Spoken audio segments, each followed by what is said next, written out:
Tampaknya iklim politik dunia semakin memanas, tumbuh lebih ekstrim dari hari ke hari. Banyak negara sedang mengalami pergolakan besar-besaran. Dari sekian banyak negara di dunia, ada beberapa negara yang mengalami kesulitan untuk sejahtera karena pemerintahannya sangat korup. Kali ini kita akan membahas 10 pemerintahan paling korup di dunia. Turkmenistan adalah negara Asia Tengah lainnya yang mirip dengan Uzbekistan. Turkmenistan memiliki cadangan gas alam yang sangat besar. Artinya negara ini relatif kaya, tetapi kekayaan ini dipegang oleh segelintir individu elit yang menggunakannya. Mereka melakukan cara apapun yang diperlukan untuk mengeruk kekayaannya. Suap adalah modal mereka. Hal ini diperlukan untuk menyelesaikan masalah. Bahkan untuk hal yang paling kecil sekalipun, suap penyuap diperlukan untuk mendapatkan layanan publik di Turkmenistan. Contohnya pembayaran tidak resmi antara 6-10 ribu dolar yang diperlukan untuk mendaftarkan bisnis baru. Pegawai publik terlibat dalam praktik korupsi yang terlindungi dan tersebar luas di setiap pemerintahan dengan birokrasi yang sangat membingungkan dan tidak efektif. Tidak seperti negara-negara Asia Tengah lainnya, hampir tidak mungkin mendapatkan visa untuk mengunjungi Turkmenistan. Ini berarti sedikit yang diketahui bagaimana cara kerja mereka menjalankan pemerintahan di negeri ini, karena mereka membatasi pengaruh asing dan sangat mengontrol media. Namun dengan informasi langka yang tersedia, Human Rights Watch menempatkan mereka sebagai pemerintah paling represif kedua di dunia setelah Korea Utara. Presiden, kerabatnya, dan rekan-rekan mereka mengendalikan semua aspek kehidupan publik dan mempunyai otoritas mengatur kehidupan pribadi. Pemerintahannya juga melakukan pengusiran paksa tanpa memberikan kompensasi yang memadai kepada warganya yang terkena dampak. Pemerintah terus menyembunyikan nasib dan keberadaan puluhan orang yang menghilang secara paksa, menyusul penahanan warga mereka selama gelombang penangkapan. Pada akhir 1990-an dan awal tahun 2000, bangsa ini relatif kaya, namun kualitas hidup sebagian besar warganya sangat buruk.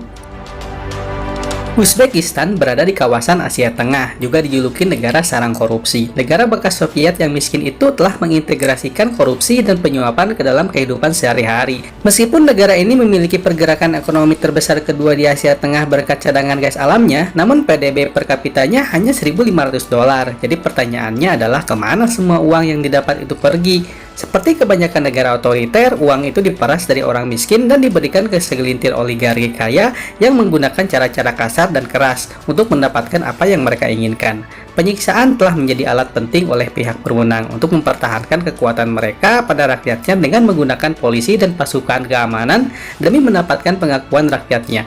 Juga mengintimidasi seluruh keluarga agar aparat berwenang mendapatkan uang suap. Bentuk yang paling umum adalah pemukulan, perkosaan, dan kekerasan seksual. Dalam banyak kasus, anggota keluarga telah sewenang-wenang ditahan, disiksa. Dengan kata lain, aparat melakukan itu untuk memaksa mereka mengakui tuduhan-tuduhan berdasarkan pengakuan palsu. Mereka telah dijatuhi hukuman jangka panjang dan penjara setelah melalui pengadilan yang tidak adil. Namun kasus korupsi dan kasus yang lainnya didiamkan begitu saja. Dikabarkan hanya 11 petugas polisi yang telah dihukum karena penyiksaan selama 20 tahun terakhir, dan dalam banyak kasus mereka hanya digunakan sebagai kambing hitam untuk melindungi petugas yang bertanggung jawab di atasnya.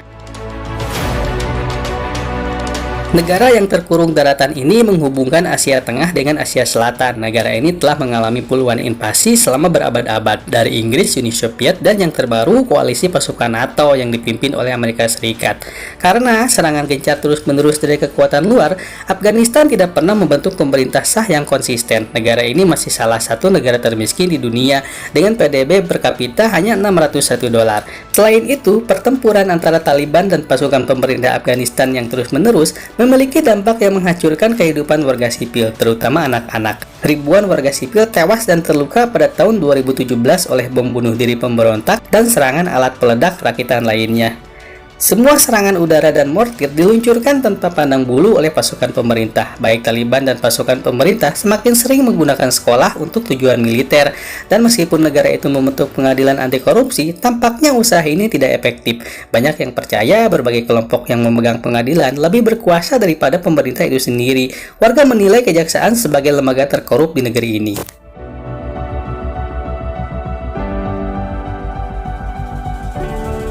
Sudan Selatan adalah bangsa termuda di dunia. Setelah dua perang saudara berdarah terjadi di sini, negara ini memperoleh kemerdekaan dari Republik Sudan pada tahun 2011. Kondisi mengerikan terjadi di negara dengan 12 juta penduduk yang memiliki PDB nominal per kapita hanya di bawah 250 dolar ini. Lebih dari 4 juta orang terpaksa mengungsi dari rumah mereka. 200.000 orang diantaranya tinggal di kamp pengungsian PBB dan ratusan ribu lainnya tinggal di negara tetangga. Pemerintah menjadi semakin tidak toleran dan represif, sewenang-wenang menahan kritikus, anggota civil society, jurnalis, dan politisi. Mereka sering ditahan untuk waktu yang lama. Korupsi merajalela di setiap bagian dari kehidupan publik. Di Sudan Selatan dieksploitasi oleh penguasa, mengakibatkan jutaan warganya kelaparan. Cadangan minyak negara ini salah kelola, dan sebagian besar keuntungannya hanya masuk ke kantong-kantong beberapa politisi elit. Selain itu, militer mengontrol anggaran negara ini. Hampir tidak ada transparansi dalam hal itu, dan banyak uang tidak terhitung hilang entah kemana. PBB telah menyetujui sanksi untuk negara ini, tetapi membutuhkan reformasi serius sebelum Sudan Selatan memiliki kualitas hidup yang normal. Negara Yaman telah menjadi sorotan berita baru-baru ini karena terungkap bahwa Arab Saudi memicu perang di negara itu yang telah menyebabkan bencana kelaparan yang meluas dan bahkan genosida. Konflik antara koalisi yang dipimpin Saudi dan pasukan Houthi diperburuk oleh situasi kemanusiaan yang mengerikan dan menimbulkan banyak korban warga sipil. Serangan udara tentara koalisi yang membabi buta telah membunuh dan melukai ribuan warga sipil. Pasukan Houthi telah menembakkan artileri tanpa pandang bulu ke banyak kota dan meluncurkan roket ke daerah berpenduduk Arab Saudi. Dan bagian terburuknya adalah bantuan internasional yang membanjiri negara itu selalu dicuri dari orang miskin oleh pejabat korup dan pejabat militer di atasnya. Pemblokiran bantuan pangan telah dilakukan dari kelompok yang diduga tidak setia kepada pasukan Houthi, lalu mengalihkannya ke unit tempur garis depan atau menjualnya agar mendapat keuntungan di pasar gelap. Praktek korupsi juga sudah umum di Departemen Kepolisian dan dalam sistem peradilan. Pada dasarnya, hasil pengadilan dapat dibeli di sana, terlepas apapun bentuk kejahatannya, baik itu penipuan bank, nepotisme, atau penipuan suara pemilu, karena di sana kalian berada di sebuah negara terkorup di dunia. Negara ini telah dilanda perang selama beberapa dekade dan hampir sepenuhnya bergantung pada bantuan asing, yang sebagian besar bantuan itu tidak pernah sampai ke mereka yang membutuhkannya. Seperti di Sudan Selatan, korupsi merajalela di sini. Pemerintah memiliki sebagian saham di sebagian besar perusahaan swasta, dan sebagian besar sumber daya negara dieksploitasi oleh Presiden Omar al-Bashir dan sekutunya. Sejak pertengahan Desember beberapa tahun lalu, pengunjuk rasa turun ke jalan di beberapa kota di seluruh Sudan memprotes kenaikan harga, dan akhirnya al-Bashir yang telah berkuasa selama 29 tahun mundur sebagai tanggapan demo tersebut. Pasukan pemerintah telah menembak mati sejumlah pengunjuk rasa dan sebagian ditahan secara sewenang-wenang. Ratusan oposisi, anggota partai, pengunjuk rasa, mahasiswa, jurnalis, dan para profesional termasuk dokter dan tenaga medis. Media juga telah membatasi liputan protes karena bisa mendorong perang saudara berdarah. Sudan menjadi sorotan dunia. Banyak orang bersimpati dengan situasi mengerikan di sana, tetapi hal itu tidaklah membuat tentram sebuah negara yang enggan membantu rakyatnya sendiri, karena bantuan mereka akan masuk ke kantong para politisi-politisi yang korup.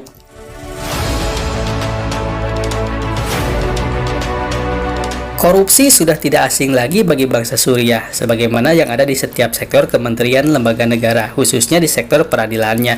Dan ini sebelum ISIS menjadikan Suriah sebagai benteng utama. Sejak itu, supremasi hukum telah sepenuhnya ditinggalkan dan warga berjuang untuk diri mereka sendiri atau mencari perlindungan di negara tetangga.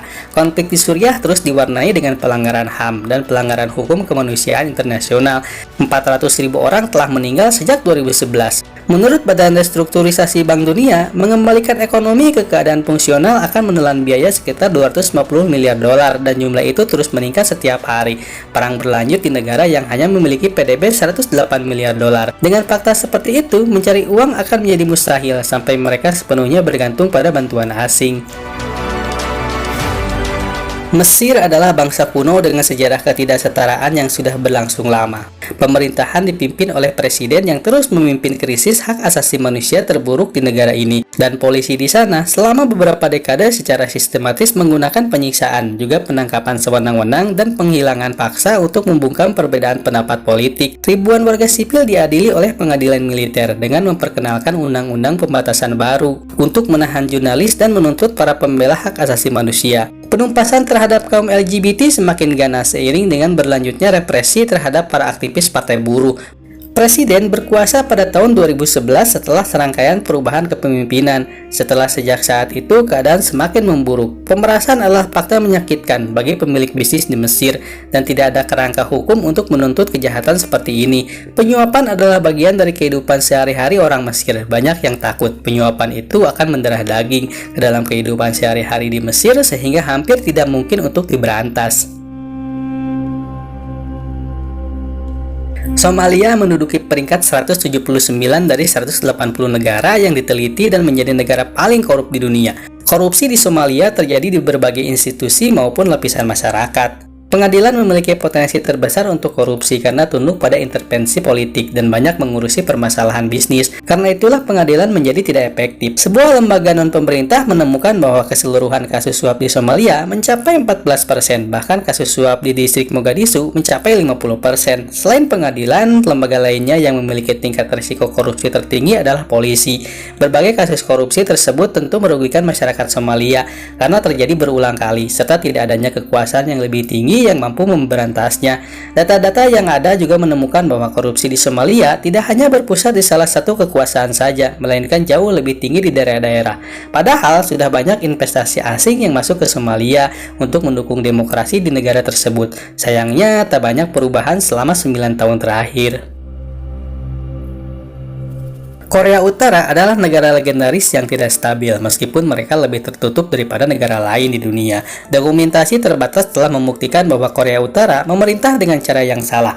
Orang-orangnya menempatkan Kim Jong-un sebagai pemimpin dan dewa yang disayangi, sementara dia memuji keberhasilan program pemerintahnya. Selain dari eksekusi dan penyiksaan yang meluas, Korea Utara mengandalkan penyuapan dan perdagangan narkoba untuk mendanai sebagian besar anggaran pemerintahannya. Baru-baru ini, pihak berwenang mulai menerapkan tarif pengisian pulsa $150 untuk panggilan telepon yang diawasi ke anggota keluarga di Korea Selatan. Ini adalah harga yang keterlaluan karena PDB per kapita di Korea Utara adalah sekitar $1.800. Dikabarkan Korea Utara berdagang obat-obatan terlarang yang mencakup pembuatan, penjualan, dan perdagangan obat-obatan terlarang.